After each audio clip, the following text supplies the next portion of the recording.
আজকে আমরা দেখবো যে এই যে সেকশন, এই যে বাটনটা, এই বাটনটাকে কিভাবে আমরা স্টাইলিশ করব এবং কিভাবে আমরা হোভার সেকশন, হোভার ইফেক্ট দিব সেটা দেখবো। তো মূলত এই বাটনটা এতে আমরা ক্লাস নেম দিব। ক্লাস নেম দেওয়ার পর আমরা যেভাবে আছে কালার সেটাই থাকে, আমরা হোভার দিব।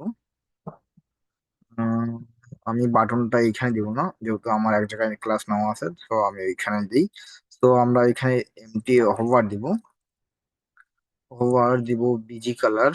বিজি কালার থাকবে আপনার পিন দিব, PIN, পিন। আপনার পিন 400। এবং আমি hover, hover text, text colour দিব, COLOR text colour. Text colour না, টেক্সট দিব হোয়াইট, WYWHI, হোয়াইট দিব। এবং আমি রাউন্ড দিব না, এবং আমি এখানে দেখেন হয়ে গেছে। তো এখন আমরা দিব কি, এটা করলে আমাদের পপ মানে একটু পপ করে, তো আমরা এখানে দিব। এখানে আমি, সরি,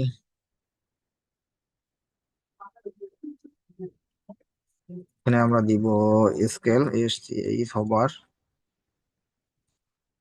স্কেল,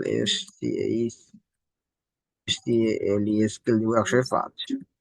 আমরা যখন এখানে হোভার করব তখন দেখেন একটু বাড়তেছে, বা ডিউরেশন দিতে হবে। ডিউরেশন, দিব আমরা 500। এখন যদি আমরা হোভার করি দেখেন সুন্দর করে হোভার হচ্ছে। বোঝা যাচ্ছে না এখানে আমরা আহ, কেমন করতেছে না। আমরা এখানে দিব বর্ডার নাম, বর্ডার নাম।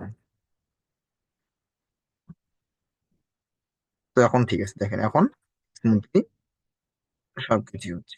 তো এই হচ্ছিল আমাদের বর্ডার। আমরা আমরা যদি বর্ডার রেডিয়াস চাই, রাউন্ডেড, রাউন্ডেড ফুল দিলে আমাদের পুরোটাই কি হবে, আমাদের পুরো সেকশনটাই রাউন্ড হয়ে গেল।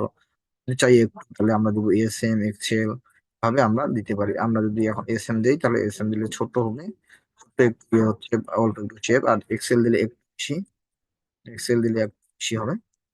তো সুন্দর দেখাচ্ছে, হয় ফুল দিব নতুবা SM দিব। SM দিলে আমার এই সুন্দর হচ্ছে বক্সের শেপ। তো থ্যাংক ইউ সো মাচ। এভাবে আমরা একটা বাটনকে ডিজাইন করতে পারি। আমরা যদি চাই শ্যাডো দিব, তাহলে আমরা শ্যাডো দিতে পারি।